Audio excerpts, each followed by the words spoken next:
오늘 하나님께서 우리에게 주시는 말씀의 제목은요, 주보에 나온 대로 승천하시기 전에 우리 예수님께서 제자들에게 주신 말씀 두 번째입니다. 우리 예수님께서 승천하시기 전에 제자들에게 주신 말씀, 그 말씀의 내용이 무언가라고 하는 겁니다. 예수님이 이 땅을 떠나시기 전에 제자들에게 하신 마지막 말씀, 그 내용이 무언가라고 하는 거예요. 마지막 유언이에요. 그래서 어떻게 보면은 이 사복음서의 원본은 마가복음이라고 그랬죠. 마가복음이 사복음서의 원본입니다. 그런데 마가복음의 가장 마지막 16장에서 우리 예수님께서 마지막 승천하시면서 주신 말씀이기 때문에 우리 예수님의 복음서의 전체의 내용을 요약했다라고 말할 수도 있는 거예요. 그만큼 중요한 내용이 우리 예수님께서 마지막 승천하시면서 제자들에게 유언하신 말씀의 내용, 그만큼 중요하다라는 거죠. 여러분 돌아가실 때 무슨 유언을 하실 것 같아요? 잘 먹고 잘 살아라 뭐 그럴 겁니까? 한번 여러분은 어떻습니까?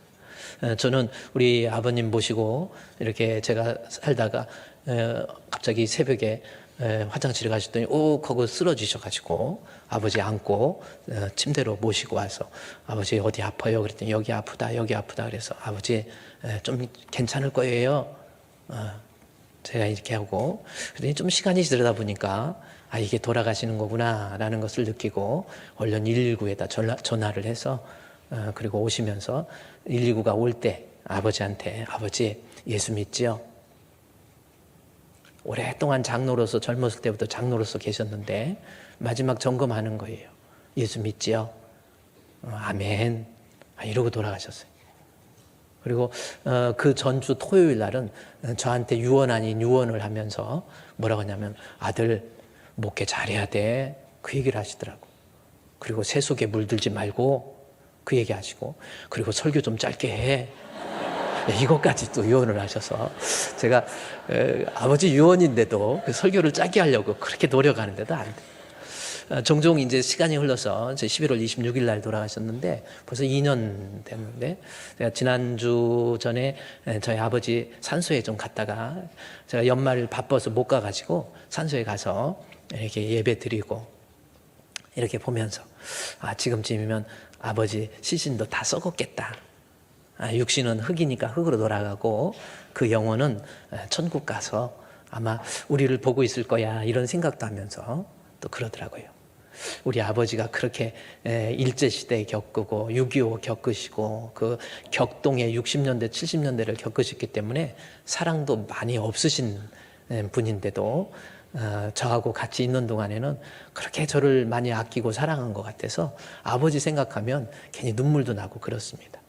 그러면서 아버지께서 마지막 하신 말씀, 유언의 말씀, 이게 생각이 나요.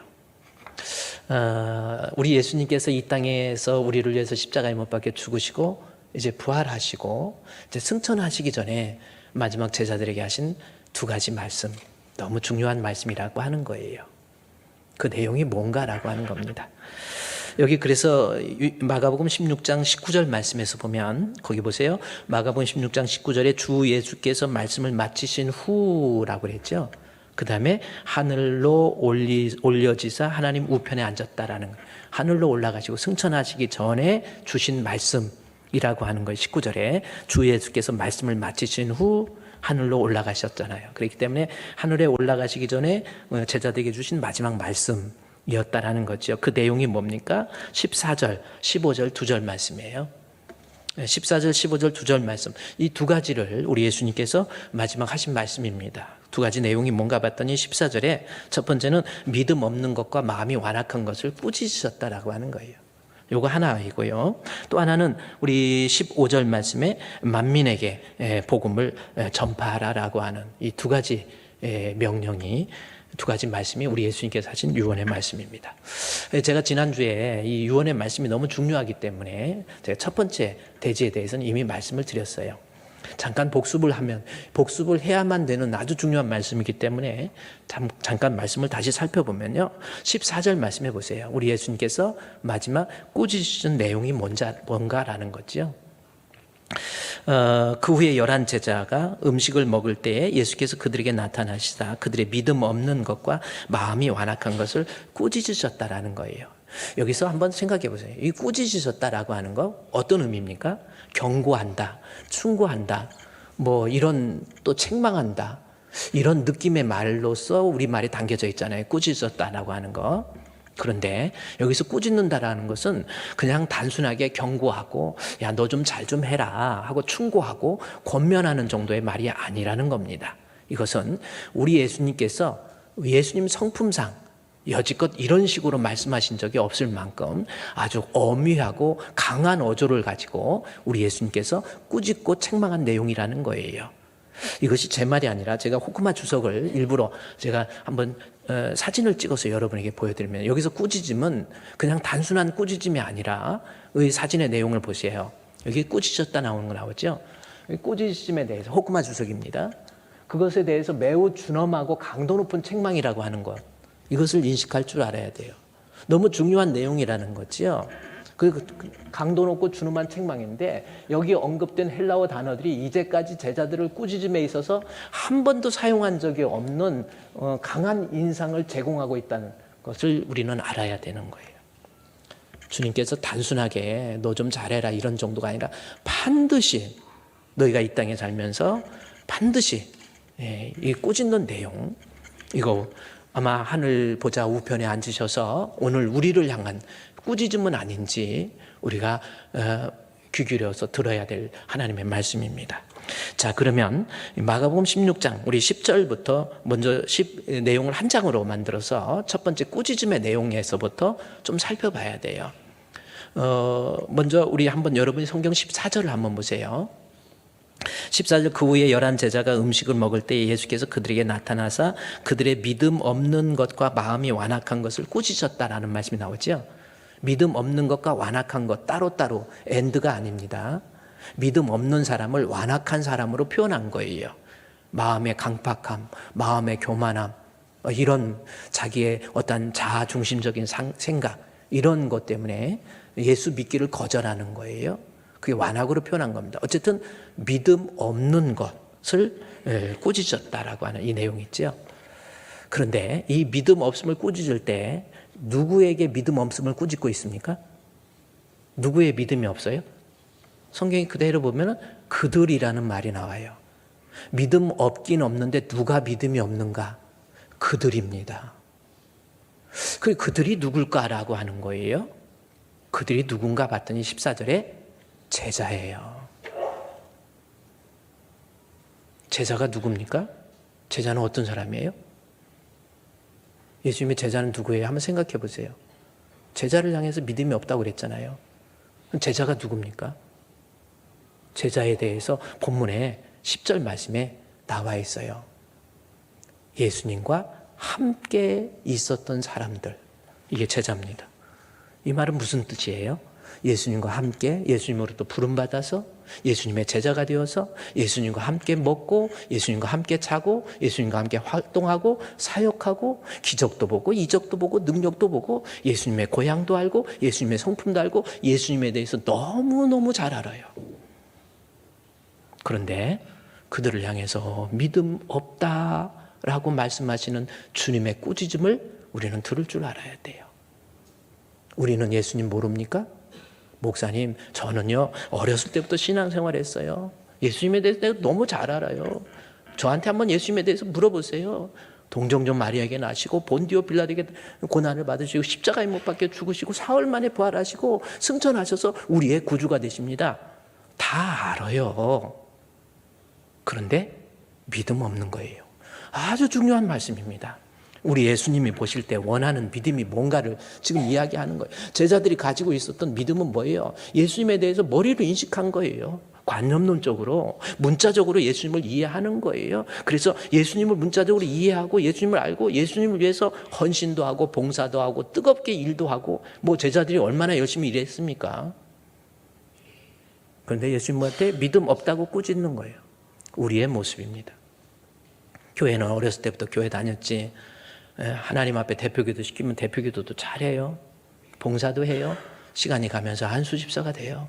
안수집사가 그냥 직분입니까? 기름 부어 세운 거예요. 권사가 돼요.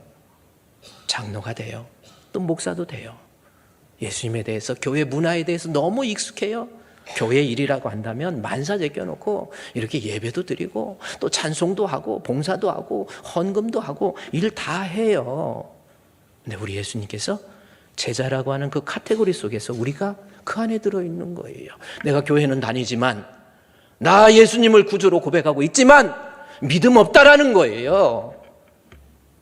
우리 예수님께서 제자들을 포함하면서 믿음 없는 그들을 꾸짖으신 거예요.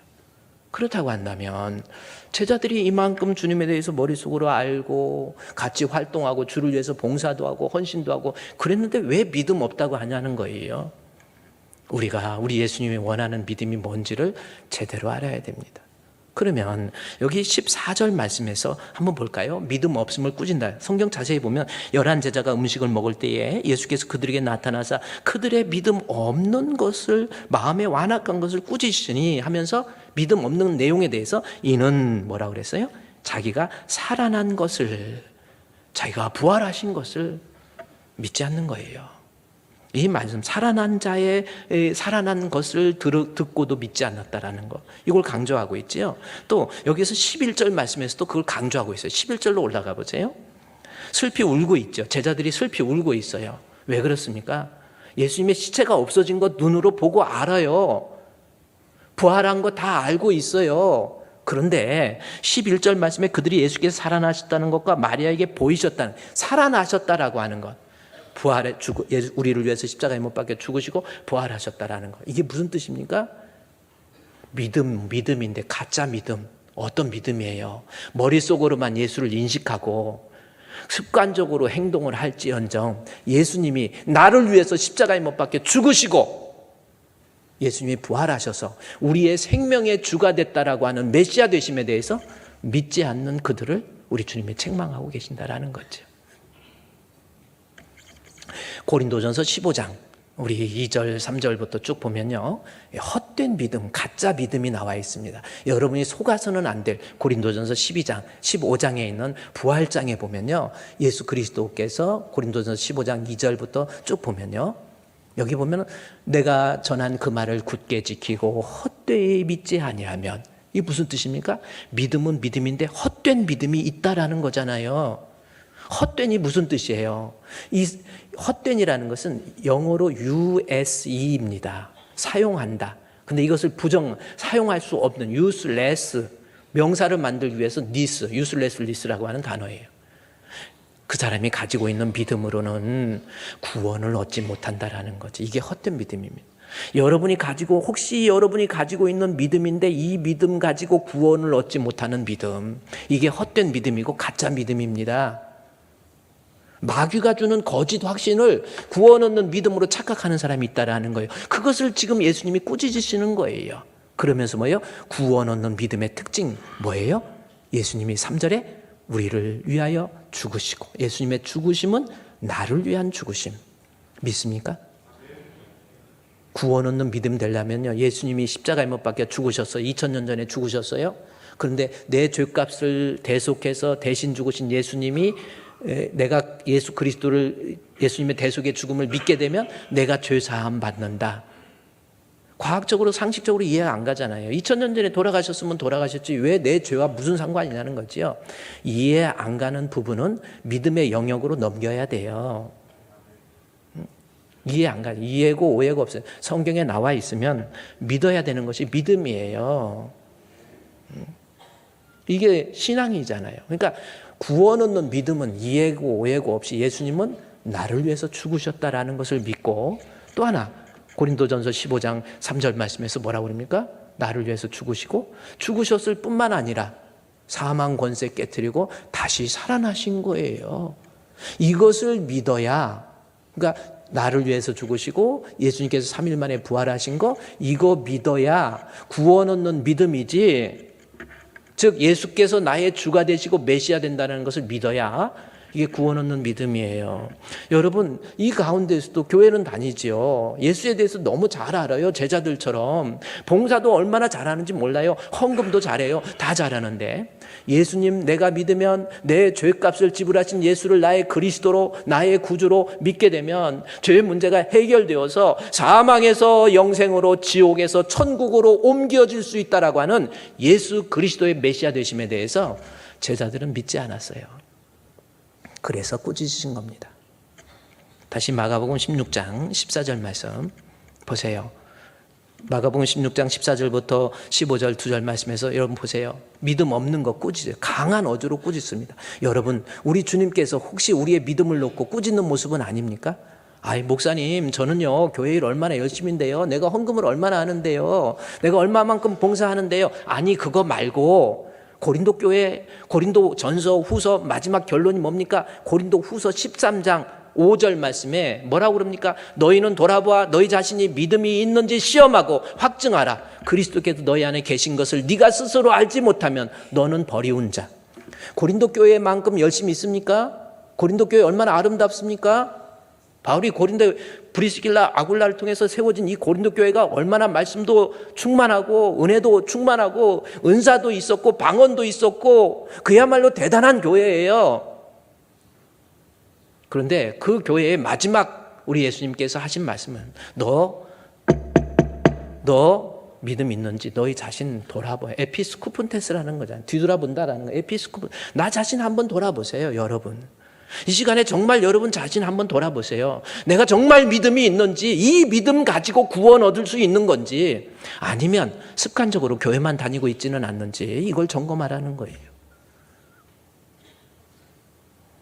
교회만 다니지 결국 죽을 때, 제가 항상 성도들한테 그러잖아요. 죽을 때 잘 죽으라고. 여러분의 호흡이 끊어질 때 그래요. 사람이 한 번 죽는 것은 정하신 것이고 그 후에 심판이 있습니다. 가진 거 없고 의지할 때 없고 못 배워서 예수 믿는 게 아니에요. 예수 안 믿으면 죽어요. 그냥 죽음이 아니에요. 하나님과의 단절에서 오는 영원한 멸망입니다. 안 믿어 한다고 내가 있는 지옥 없어지고 있는 천국 없어지는 거 아니에요. 안 믿다가 진짜 죽었는데 지옥에 있으면 그때 어떡할 겁니까? 방법 없어요. 지금 살아있을 때, 내 호흡이 있을 때 우리 주님이 인정하는 거짓 없는 정직한 신앙, 이거 갖기를 우리 주님께서 하늘 보좌 우편에 앉아서 우리를 향해서 꾸짖는 모습이에요. 믿음이 없으니까 보세요. 신앙생활이 힘들죠. 예배드리는 것도 힘들고 짜증나고 뭔 일 하려면 피곤하고. 그래서 믿음 없는 제자들을 향해서 우리 주님께서 가장 먼저 한 말이 뭡니까? 너에게 평강이 있을지어다. 믿음이 없으면요 답답해요. 예배드리는 것도 답답해요.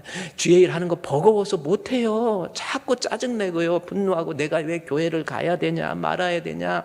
여러분, 그냥 믿음 없어서 그냥 그렇게 지나면 되는데 믿음 없으면 죽는다니까요. 귀 있는 자는 성령께서 교회들에게 하시는 말씀을 들으세요. 우리 예수님의 꾸짖음, 강한 어조로 꾸짖으시는 주님의 말씀이 뭡니까? 믿음도 없이 폰만 잡고 다니는 거, 말만 제자이지. 우리 주님이 꾸짖잖아요. 예수가 나의 구주인 거, 나 예수 믿으면 나 주님과 함께 천국에서 영생, 우리의 일생이 끝나면 밝고도 더 밝은 천국에, 일생이 끝났을 때 밝고도 더 밝은 천국, 방법은 하나입니다.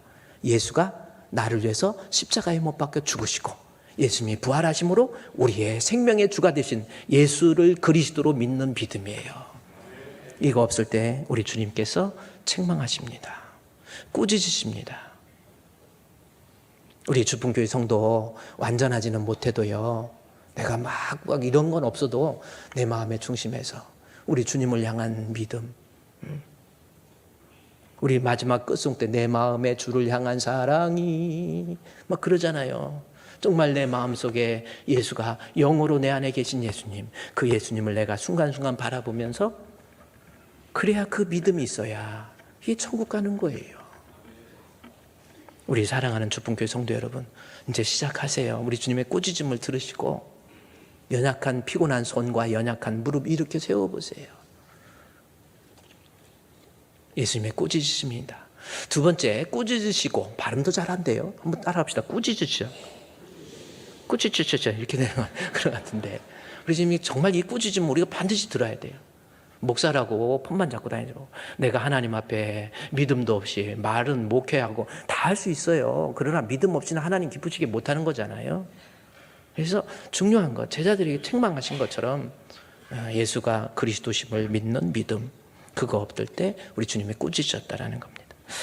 그 다음에 두 번째, 두 가지 말씀하셨는데, 두 번째 16절 마가복음 16장 15절 말씀에서 보면 또 이르시되, 우리 한번 읽을까요? 시작. 또 이르시되 너희는 온 천하에 다니며 만민에게 복음을 전파하라.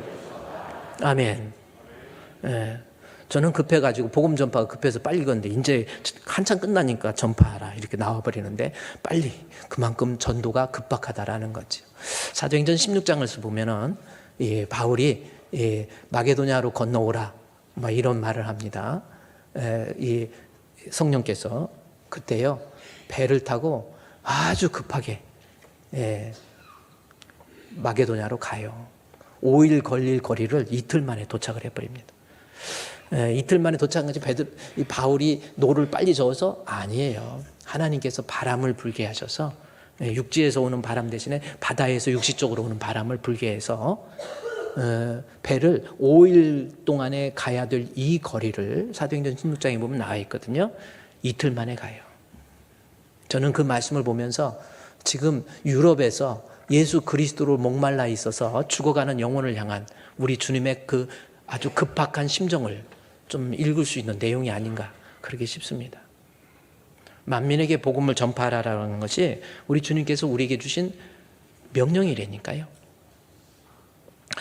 이 말씀에 대해서요, 18세기, 그러니까 1704년도부터 주석을 기가 막히게 쓰셔서 1714년에 돌아가신 매튜 헨리라고 하는 분이 쓴 주석책이 하나 있습니다. 이분 영국 사람인데 참 대단하게 아주 청교도적 입장에서, 그때 영국의 국교가 성공회잖아요. 그래서 성공회에서 쫓겨나요. 청교도 복음주의적인 입장에서 하나님 말씀을 제대로 주석한 매튜 헨리의 주석입니다. 그 마가복음 주석의 내용에서 오늘 이 마가복음의 마가복음 16장 15절 말씀을 주석을 하면서 그가 한 말이 있어요. 그 한 말의 내용이 뭔지 아십니까?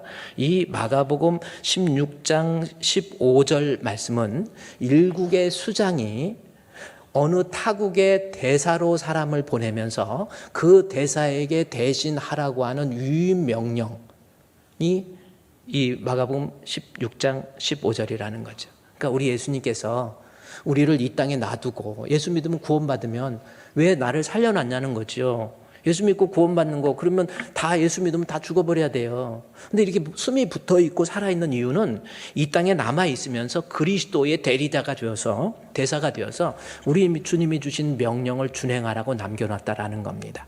그러면서 따라서 이 마가복음 16장 15절에 있는 너희는 온 천하에 다니며 만민에게 복음을 전파하라고 하는 것은 성도에게 있어서 내가 존재하는 이유, 따라서 이 The Great Commission is not an option이에요. It's not on to be considered. 생각되어져 가지고 고려되어져야 될 말이 아니라는 거예요. 제가 이 매튜 헨리의 주석의 일부분을 제가 이렇게 The Great Commission, 하나님의 이 전도하라고 하는 이 명령은 is not an option이라는 겁니다. Not an option. 뭐예요? To be considered. 고려되어, 한번 생각해보고 한번 해볼게.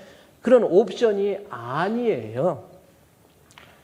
다른 영어로는 안 보여도 옵션은 잘 보이죠? 여행 가다 보면 이거 옵션입니다. 선택사항이에요. 할 거예요? 안 할 거예요? 그렇죠? 차를 타고 가면서 야 이제 배를 타야 되는데 이제 옵션입니다. 한 사람당 $50씩 내셔야 됩니다. 해가지고 그러면 어떤 사람은 옵션이니까 난 안 해. 그러니까 안 해도 돼요. 그래요. 그 대신 차 안에서 뜨거운 문 닫아놓을 테니까 차 안에서 뜨거워서 죽어버리세요. 이런 느낌을 주면서. 그래요. 뜨거워서 죽어도 안 해도, 옵션은 해도 되고 안 해도 돼요. 그런데 우리 주님께서 전도하라고 하는 이 명령에 대해 전도와 선교는 별 차이가 없어요. 멀리 있는 걸 선교, 성경에는 선교가 언급되어 있지도 않아요. 가까이 있는 건 전도, 이렇게 얘기합시다. 즉 내가 예수께서 그리스도 되심에 대한 복음을 전하는 거, 이것이야말로 여러분, 이거 주님이 주신 마지막 이 명령이야말로 옵션 아닙니다. 내가 생각해보고, 이게 to be considered라고 하는 것이 생각해보고 한번 고려해볼게. 뭐 전도 한번 해볼게. 뭐 아유 안 하면 말지. 이 사항이 아니고 it is a command. 하나님의 명령이에요. to be obeyed. 반드시 준행해야 될 하나님의 명령. 동의하십니까? 이 성경에 이렇게 나와 있는 거예요. 근데도 지금까지 신앙생활하면서 한 사람도 전도 못해. 오히려 성격적으로 조금 이상해서 이 사람도 실족시키고 저 사람도 시키고 일 저질러 갖고 이 사람 교회 떠나게 만들고. 그거요. 하나님 앞. 제가 예수님의 성품을 얘기했는데 여기 꾸짖을 때도 강하게 꾸짖었는데 예수님의 성품상, 예수님이 나는 온유하고 겸손하시잖아요. 예수님께서 성품상 막 독사이 새끼들아 이것도 있지만은 그보다 더한 좀 뭐예요? 실족해 하는 일이 없을 수는 없으나 실족해 하는 그 사람에게 화가 있다. 실족해 하는 그 사람은 연자맷돌을 목에 목걸이 삼아가지고 물속에 들어가서 넌 나오지도 마. 무서운 말씀 아닙니까? 교인들 실족시키지 마세요. 교회에서는 내가 잘난 체 하지도 말고 그냥 이렇게 하지 말고 좀요 하고 싶은 말이 있어도 참고 우리가 그냥 어떻게 그냥 던져놓은 말 때문에 상처받아가지고 울면서 목사님 어떻게 해요? 그래 실족시켜가지고. 근데 가만히 보면요 실족시키는 사람도 문제가 많아. 그런데 실족 당하는 것들이 더 문제 많아. 따라합시다. 실족 당하는 것들. 예. 이게요 왜 그런 줄 아세요? 믿음이 없으니까 자꾸 흔들리는 거예요. 아무것도 아닌 것 같고 오해하고 불평하고 아무것도 아닌 것 같고 부부싸움하고 막 이게 믿음이. 예수가 그 안에 계시면 그랬죠? 예수와 사귐. 요한 1서에서 요한이 그러잖아요. 예수 그리스도와 더불어 사귀면 우리 안에 기쁨이 충만해요. 내가 주님과의 정상적인 관계가 안 되니까 사람 가운데 자꾸 실족하고 오해하고 불평하고 뭐 그냥 이런 거 아니에요? 그런데 보세요. 실족 시키는 거 뭐 이런 것도 문제인데 전도 안 하는 거. 이거 조심하세요. The Great Commission입니다. The Great Commission is not an option to be considered. It is a command to be obeyed. 반드시 지키고 순종해야 될 하나님께서 주신 명령. 뭐 고려할 거 고려하고 조선 고려하라 뭐 조선 이런 거 여긴 조선이 아니네요. 그래 오늘 우리 전도위원장 우리 고 장로님 딱 나오셔서 이렇게 선서 하니까 좀 쑥스럽죠. 근데 꼭 저렇게 해야 되나? 꼭 선서해야 되나? 이런 느낌이 좀 들라기도 하다가 안 들기도 좀 그렇죠? 그런 마음이 들어도 좀 어색해도 해야 돼요. 왜? Not an option. 옵션이 아닙니다. 하나님의 command예요. A command. 하나님의 그 명령에 it is a command to be obeyed. obey 순종하는 거예요. 그래서 이게 뭐 좀 창피한 것 같고 체면 뭐 이런 거 없습니다. 반드시 예수를 그리스도라고 전할 수 있는 것. 교회라고 하는 것이 뭐예요? 교회 존재 이유가 뭡니까? 한번 생각해 보세요. 전도해서 모아서 하나님께 예배 드리는 거. 이거 교회 좋습니다. 교회가 그렇게 해야죠. 근데 여러분 교회에서 내가 여러 가지 봉사도 하고 일도 하고 막 성경 공부 우리 레벨업 위해서 우리 교회에서도 계속 우리 부목사님들 성경 공부 막 시켜 구약 신학도 신약 신학도 교회 역사도 뭐 교회사도 공부하고 해서 성경 공부도 하고 뭐 봉사도 하고 헌신도 하고 뭐 성가대도 하고 교사도 하고 다 해요. 그런데 이렇게 훌륭한 교회라고 할지라도 만약에 그 교회에 전도가 없다, 선교가 없다, 그 교회는 더 이상 의미가 없는 거예요. 교회가 아닙니다. 존재 의미가 없는 거예요. 그만큼 전도라고 하는 거지. 교회, 뭐 우리가 교회 아닙니까? 교회 당이고 우리 모여있는 우리가 교회인데 우리가 마찬가지예요. 교회에서 열심을 다녀요. 교회 일이라면 막 기쁨도 해요. 막 하고 뭐 다 해입니다. 선교도 하고 11조도 막 하고 선교원금도 막 하고 막 이렇게 뭐 여러 가지 모양으로 주의 일 다 하고 봉사도 다 하는데 만약에 내가 선교하지 않는다, 전도하지 않는다, 존재의 의미가 없어요. 가치가 없습니다. useless예요. 소용없어요. 하나님 앞에 이거 성도로서 인정받지 못합니다. 반드시. 그래서 여러분이 우리 예수님이 주신 이 두 가지 명령이잖아요. 습관적으로 교회 다니고 얼마나 믿음 없이, 저도 장로님 가정에서 태어나가지고 믿음 없이 목회도 하고 그래요. 그러다 죽을 뻔했지만 믿음 없이도 목회도 잘 할 수 있고 가운 입고 울긋불긋하게 해가지고 여러분 할렐루야 야샤브는 메라시레 이러고 폼 잡을 수 있어. 믿음 없는 거 꾸짖으시고 그 다음에 전도 안 하는 거, 전도하라고 하는 것, 이것이 우리 주님이 주신 The Great Commission입니다. 한번 여러분 나 전도 얼마나 했어요? 우리 옆에 사람 인사하면 안녕하세요 하면 인사하세요. 안녕하세요 인사하세요. 그러면서 눈을 한번 노려보세요. 그러면서 너 전도했니? 한번 예수님이 하는 음성이라고 생각하고 눈을 노려보면서 시작. 너 전도했니? 시작. 너 전도했니? 그러면 못했어 한번 해보세요. 못했어. 웃기지요? 그러면 자 이제 너 전도했니? 못했어. 그러면 이제 박수 치면서 큰일 났네 한번 해야 돼. 진짜 큰일 난 거예요. 제가 이 전도해서 교회 부흥시키고 이제 저도 그런 욕심 없어요. 하나님 앞에 맡겨진 영혼 잘 양육해서 천국 가게 하는 것이 목적이지. 제가 쇼하는 거예요. A.W. 토저가 얘기한 것처럼 목사가 쇼하고 다니는 사람이 있어요. 저 그런 거 아니에요. 아버지가 유언을 했잖아요. 세속에 오염되지 말고 설교 좀 짧게 해라. 우리 성도들 구원받고 우리 성도들의 믿음이 정직하고 인정받고 그거면 되는 거예요. 제가 언젠가 그랬잖아요. 저 죽으면은 제 묘비에다가 목사라고 쓰지 말라고 그냥 성도로 써주세요. 정말 성도 최성은 그 정도면 충분한 거예요. 중요한 건 하나님을 향한 믿음 가지고 열심으로 전도할 수 있는 우리 주품교회 성도 되시기를 주의 이름으로 축원드립니다. 아멘. 그러면 이렇게 아멘까지 했는데 전도라는 것이 그렇게 필요한 거구나. 이거는 옵션이 아니네. 하나님의 커맨드네. 명령이네. A command to be obeyed. 반드시 순종해야 될 명령이네. 이거 한번 읽어볼까요? 자, 시작.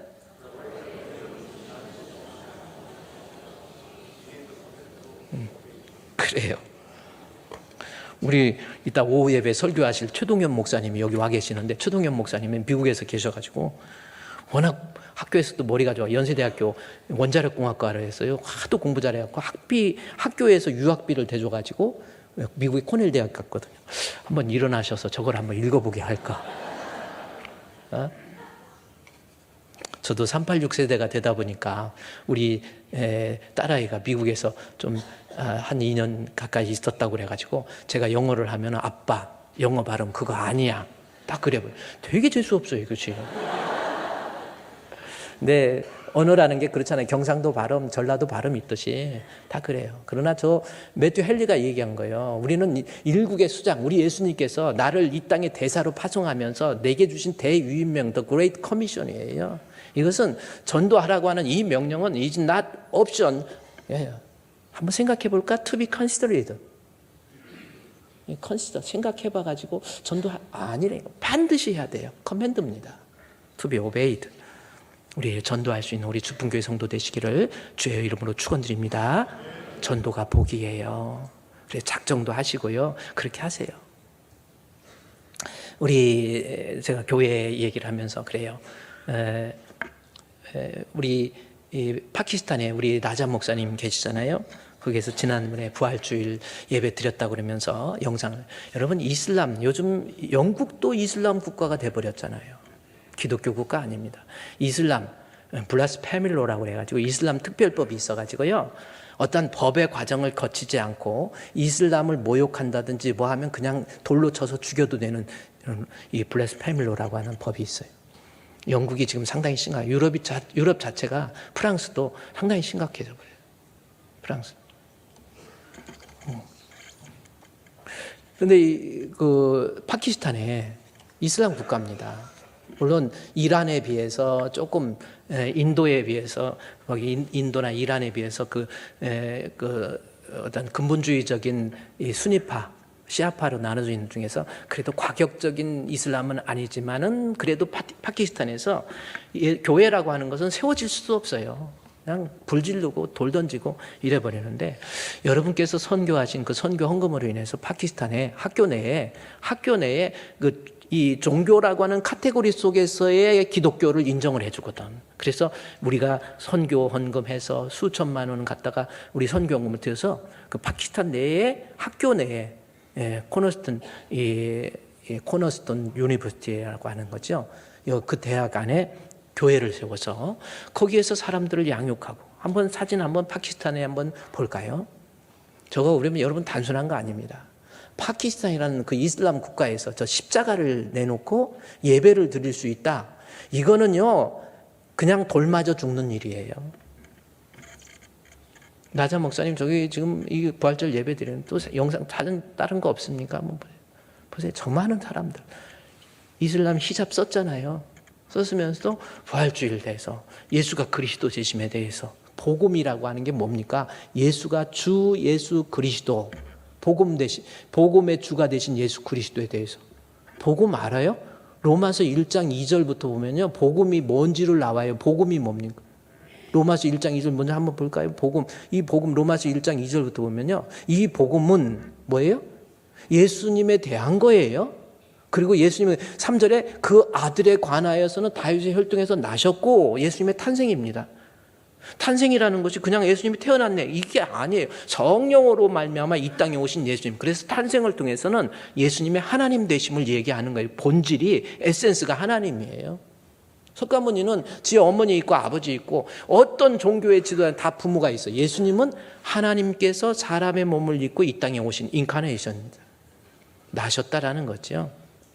하나님 되신 우리 예수님께서 나셔서 우리 죄를 위해서 죽으시고 부활하셔서, 이게 복음이에요. 하나님의 아들로 선포돼서 곧 우리 주 예수 그리스도, 예수는 우리의 주가 되시고 예수는 우리의 그리스도가 된다라고 하는 것, 이것이 2절의 이 복음입니다. 복음 알았죠? 예수님이 우리의 그리스도 된다는 거. 그래서 마가복음 16장 15절 말씀에 만민에게 복음을 전파하라, 예수가 그리스도 되심에 대해서, 그렇죠? 만민에게 복음, 예수가 그리스도 되시고, 예수가 주가 되시고 예수가 그리스도 되시고, 예수 믿으면 사망에서 영생으로, 지옥에서 천국으로, 할렐루야!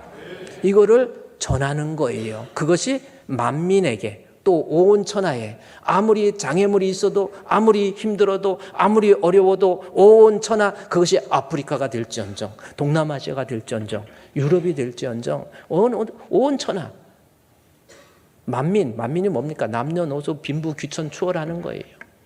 복음, 예수가 그리스도심을 전하는 거예요. 파키스탄 한번 보세요. 우리 교회가 건강하다. 뭡니까? 우리끼리 모여가지고 나 자유 얻었네? 너 자유 얻었냐? 우리 모두 얻었네 하고 우리끼리 좋아하라는 것이 교회가 아니에요.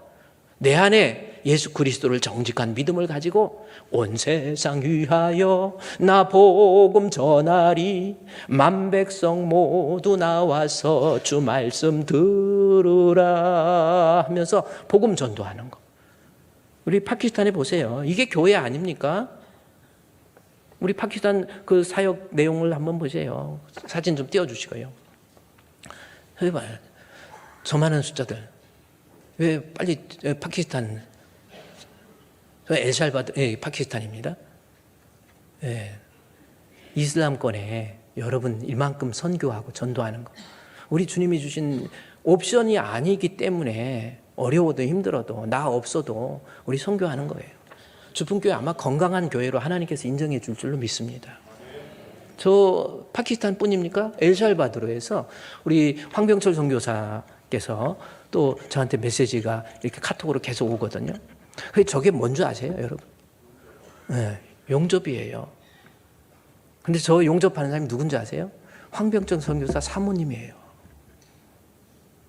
대학 나오고 대학원 나오고 가진 거 없네. 기자 출신이에요, 황병철 선교사는. 가서 우리가 하나님 앞에 작년에 엘살바도르 선교를 위해서 몇 천만 원 보냈잖아요. 그랬더니 그걸로 교회 선교센터를 짓는데 용접을 하려고 그랬더니 용접을 할 사람도 없고 너무나도 인건비, 지금 엘살바도르 난리 났다라는 거예요. 물가 때문에. 뭐 물이 제대로 나오지도 않아가지고 아침 8시부터 10시까지만 물 나오고요. 그다음에 5시부터 6시까지 물 나온대요. 근데 그 물은 마실 수가 없고 그걸로 세차를 하잖아요. 꼭 쇳가루 뿌린 것처럼 하얗게 밀가루 뿌린 것처럼 돼버린다는 거예요. 거기서 어떻게 살아요? 나 너무 힘들다라는 거예요. 그래서 목사님이 저렇게 같이 자르고 이렇게 용접하고 나중에요 거기 장애인 사역 몇 가지 좀 엘살바도르 저 사역 보세요. 아니 가진 게 없습니까? 못 배웠습니까? 실력 없습니까? 우리 예수님께서 마지막으로 주신 명령,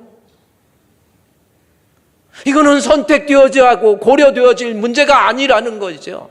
주님이 주신 마지막 명령을 위해서 우리가 전달해 준 것으로, 또 장애인 사역을 하면서 휠체어를 갖다가 구입해 가지고 그들에게 휠체어를 또 전달해 주고요. 저 엘살바도르예요. 시간이 있으면 좀 많이 보여주면요, 여러분 정말 이런 곳에서 사역을 하는 이유가 뭐예요? 제가 통화를 하면서 황 목사님 어떻게 한국에 안 오실 거요?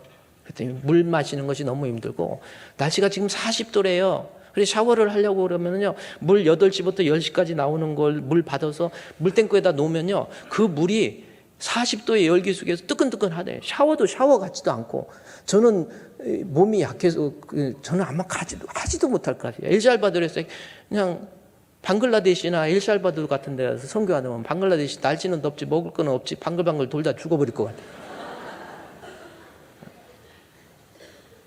내가 선교 못하면 주님의 명령은 저버릴 수 없잖아요. 하나님 앞에 부끄러움이 없는 일꾼으로서 자신을 드려야 되기 때문에 선교하고 전도해야 돼요.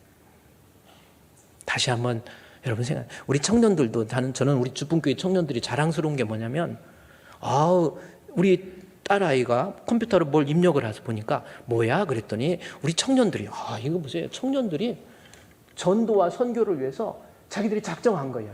그다음에 작정 기도 제목 냈고, 그다음에 친구 누구 전도하고, 뭐 여기 중학교 친구, 대학교 친구, 뭐 고등학교 해가지고 청년들이 전도하겠다 해가지고 이걸 다 작정한 거예요.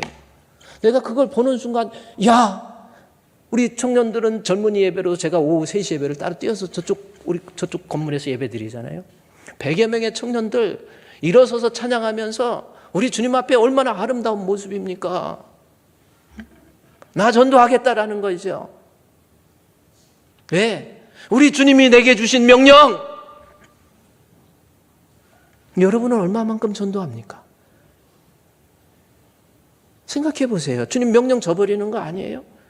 바자회 이번에도 그래요. 해외에 우리가 1년에 하나씩 교회를 지차해가지고 바자회를 해서 우리가 거기에서 생긴 돈하고 우리 또 선교비하고 해서 교회를 하나씩 짓고 이러다가 코로나 이후에 우리 대한민국, 우리 조국 대한민국의 교회가 지금 막 무너지는 거예요.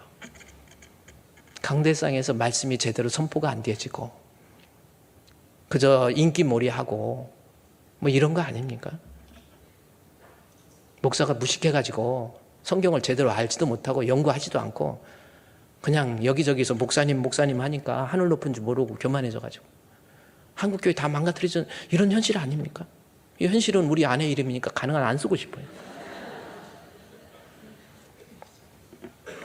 우리 정신 차려서 전도해야 돼요. 그래서 청년들도 전도하고, 이 바자회, 이번에 바자회 때도 그래서 행복드림 바자회로 바꾼 거예요. 해마다 어느 나라, 몽골이면 몽골, 우리 몽골의 제1, 제2, 제3 주품교회, 몽골의 선교센터, 네팔의 우리 주품교회, 그 다음에 파키스탄에 또 있죠, 엘살바도르에 있죠, 필리핀에 있죠, 또 뭐 코타키나발루 인도네시아 있죠. 뭐 하여튼 우리 이렇게 하는데, 이번에만은 우리 주변에 있는 사람들, 우리 남편 아직도 예수 안 믿고, 우리 아내, 우리 새끼들, 어떤 사람은 그래요. 아직도 예수 믿지 않는 자녀를 보고 그냥 방관하는 거예요. 전도 열심히 합시다. 그러면 전도할 수 있는 방법 가르쳐 드릴게요. 이게 쑥스러워지가 안 되는데 할 수 있는 방법 뭐 없을까? 있지요. 오늘 성경 한번 볼까요? 마가복음 16장 14절과 15절 두 말씀의 함수 관계를 좀 이해해 보면 우리 예수님께서 가르쳐주고 있는 거예요. 전도할 수 있는 방법. 14절에서 가만히 보면요, 11제자 음식 먹을 때 예수께서 그들에게 나타나셔서 믿음 없는 것 꾸짖으십니다. 완악한 것 꾸짖으세요. 그리고 갑자기 15절 말씀에 또 이르시되 만민에게 복음을 전파하라. 두 말씀 우리 한 페이지로 묶어보세요. 자, 보통 14절에서 꾸짖었으면 그 다음에 뭐 다른 말이 니들 이런 것 때문에 꾸짖고 뭐 해야 되는데 그냥 꾸짖으시고 갑자기 다른 내용 복음을 전파하라.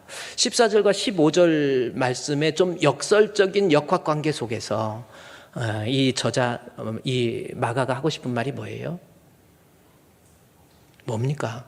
복음 전도 15절에 나와 있는 복음 전도는 14절에서 말해주고 있잖아요. 믿음 없으면 못하는 거예요.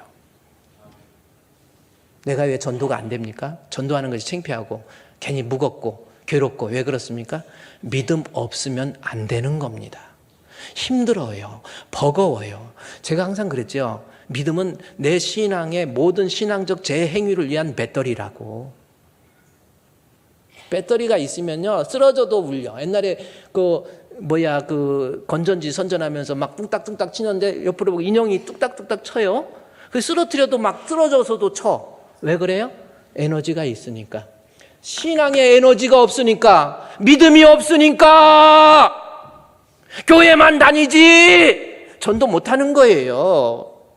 그래서 믿음 없음을 뭐라고 그랬어요? 꾸짖으시고. 그 이유는 뭡니까? 너희들을 전도자로서 사명을 줄 터인데 이 전도를 감당할 수 있는 사람이 되려면 예수를 그리스도로 믿는 믿음, 교회만 다니는 것이 아니라 예수를 그리스도로 믿는 믿음이 있어야 전도가 가능하다.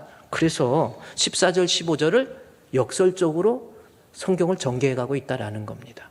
집에서 가만히 생각해 보세요. 왜 믿음 없는 거 갑자기 꾸짖으시더니 왜 전도하라고? 이 말이에요. 전도는 믿음 없으면 못한다. 이것을 강조하고 싶었던 이 저자, 이 마가의 신학적 의도를 좀 발견하세요.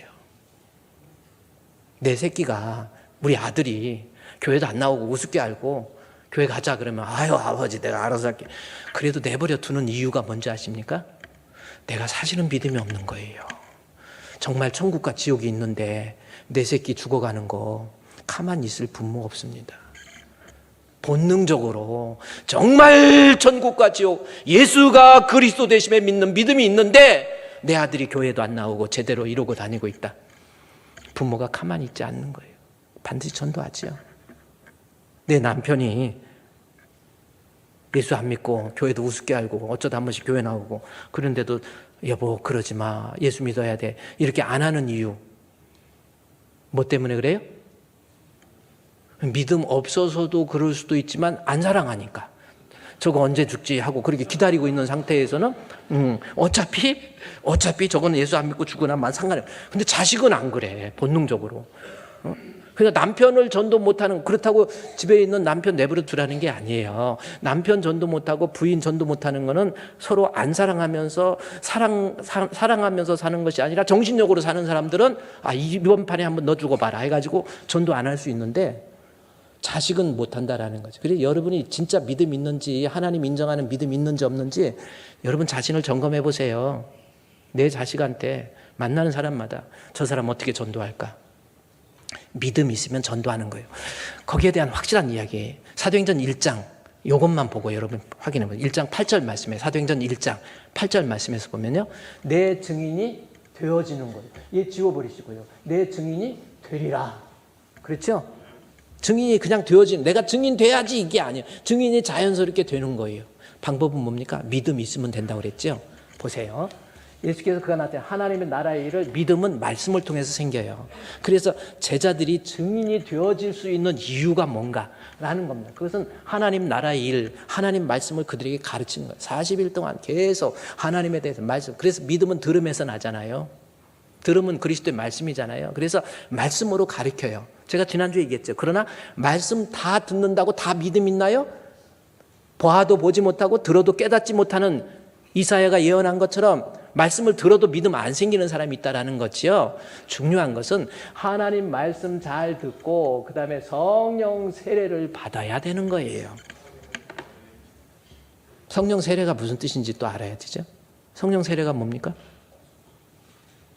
성령 세례에 대해서 학자들도 막 여러 가지 얘기하는데 간단하게 생각해서요. 여러분, 성령 충만이라는 것은 내가 성령 충만해서 성령에 이끌려서 살아가는 모습. 그래요. 성령의 기름 부음은 뭡니까? 우리에게 주는 하나님의 임명장이라고도 할 수 있어요. 왕으로서 선지자로 제사장으로서 임명한 그런 겁니다. 그래서 성령의 기름 부음, 성령의 인치심은 뭐예요?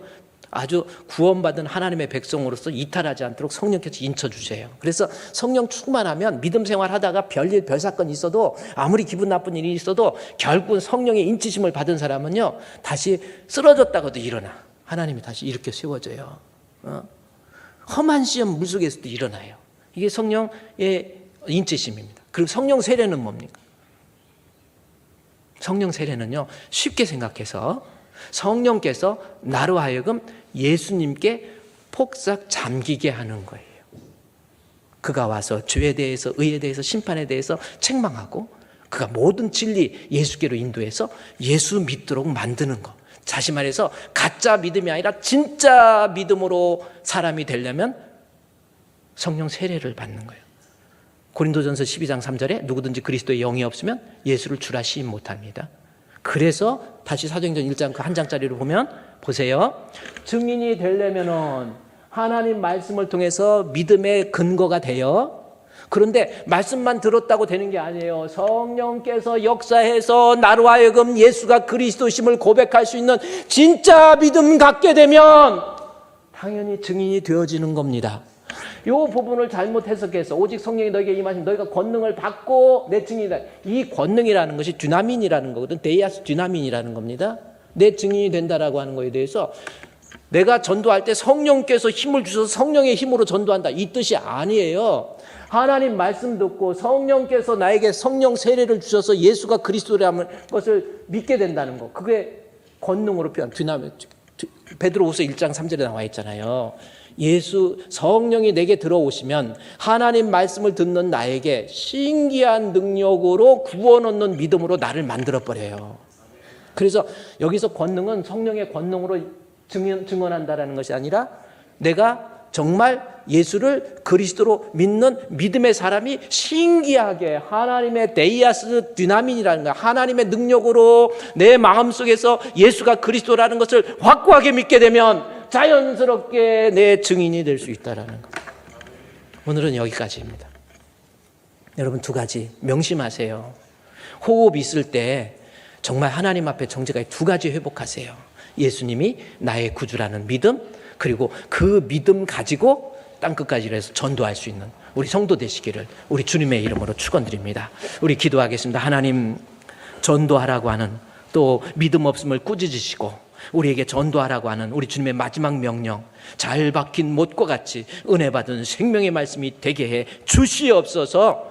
작정하고 생각하고 또 고려해서 이 정도가 아니라 하나님 앞에 반드시 전도할 수 있는 우리 성도들, 그래서 하나님이 인정하는 건강한 우리 주품교회 되기를 소원합니다. 우리 주님께서 성령으로 기름 부어 주시옵소서. 예수님의 이름으로 기도드리옵나이다. 아멘.